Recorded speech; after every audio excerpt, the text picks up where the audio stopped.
President Obama is using his executive power to ease student debt. In an announcement Tuesday, the president said he plans to expand a program that limits how high a student's monthly debt limits can be. The so-called pay-as-you-earn program caps payments at 10% of a person's discretionary income. It's giving graduates the opportunity to pursue the dreams that inspired them to go to school in the first place, and that's good for everybody. And we want more young people to start their own businesses. We want more young people becoming teachers and nurses and social workers. We want young people to be in a position to pursue their dreams. And we want more young people who act responsibly to be able to manage their debt over time.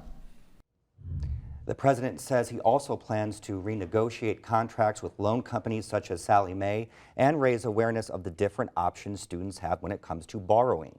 To explain more about what this means for students here in Indiana, we're joined by Don Hustler with the Indiana University School of Education.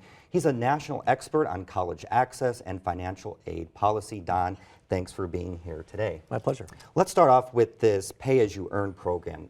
Can you talk a little bit more about what that means?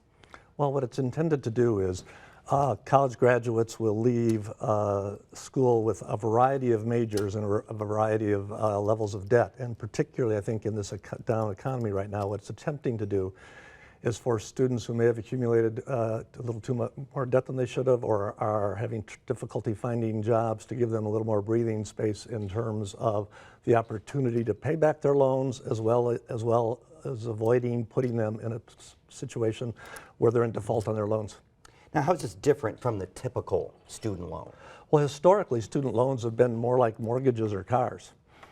You take out a loan, you have 10 years to pay it back. The interest rate has been defined usually as in some relationship to the prime rate for borrowing, and it's a fixed rate loan. You have to pay it back by a certain date.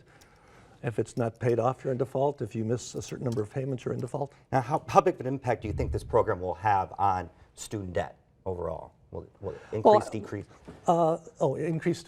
Well, I think there could be some concern that there is research. Actually, the research is not very encouraging right now in terms of the extent to which education to 17, 18, 19, 20-year-olds, how much they really pay attention to that. And there is some concern that if you make paying back even easier, that some people may treat financial aid like an ATM machine.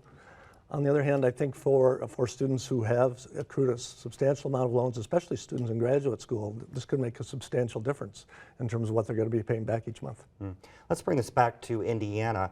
How does this program affect Indiana graduates? Is it different than other states, or is it pretty much the same across the board? No, it's really the same across the board. And it's worth noting that the average student debt in Indiana for an undergraduate is not yet to the point where I think alarm bells should be going off.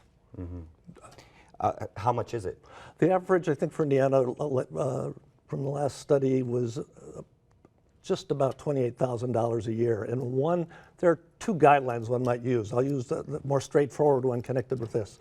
That students should be aware of accumulating more debt than what their first year salary is going to be. So for $28,000, most college-educated graduates are going to start at $28,000 or better. So really, for the average graduate, it should not be an onerous task to pay this back. Thank you very much for being here today. Interesting. My pleasure.